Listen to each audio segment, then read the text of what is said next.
The second annual Devolution conference kicked off here at the Tomboya Labour College, with the national government ensuring and coming out to just reinforce and pledge that they will ensure devolution is actually a success. The conference was officially opened by President Uhuru Kenyatta, but also in attendance was Quad Leader Raila Odinga, who asked President Uhuru Kenyatta to work on a strategy, an exit strategy of our forces, Kenyan forces from Somalia. My colleague Aaron Ocheng filed this report.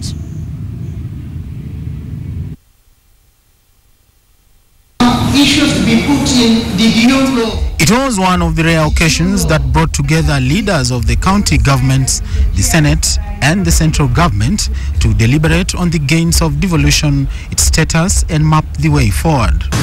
The second devolution conference held here in Kisumu also served as an occasion where political differences were put aside and attention drawn on pertinent issues affecting the citizens. Not very far away from here, they buried a young girl who was in Garissa, in the residence where the terrorists were attacking.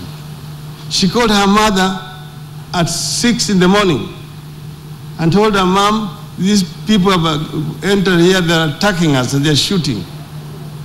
An hour later, she called her mother again.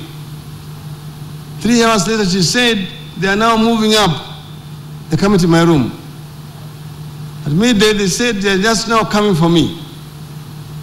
Finally, they made her call again and talk to her mother. And then they took the phone and told her mother, I'm now killing her. And then the mother could hear the gunshots. Just imagine that kind of trauma.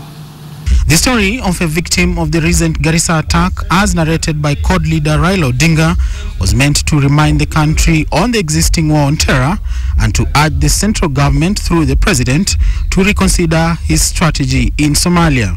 Was the Al-Shabaab stronger than the American army? No. But because of American self-interest, they pulled him out of Somalia. So we said that let us have an exit strategy, not to pull our troops today, but let us agree on an exit strategy and look at Kenya's national self-interest.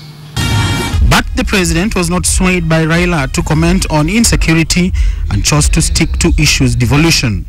While devolution holds the key to a prosperous and equitable Kenya, this promise is also, however, being undermined by bad financial governance and, simply put, corruption. We as a people must without exception be prepared to eliminate this evil practice. Devolution Cabinet Secretary reiterated her ministry's devotion to ensure devolution becomes a success. There have been various notable achievements in the implementation of its mandate. First, the transfer of functions from the national to county governments was accomplished through the Legal Notice 137, which ensured that the county governments could effectively assume their responsibilities and had the requisite authority to meet their mandates.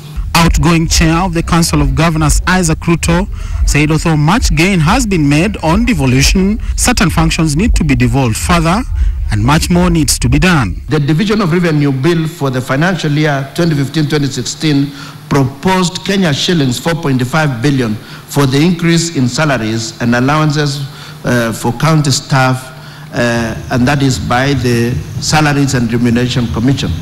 The actual cost to counties for this increment is 12 billion. In this regard, there is already a shortfall to the tune of Kenya shillings 7.5 billion.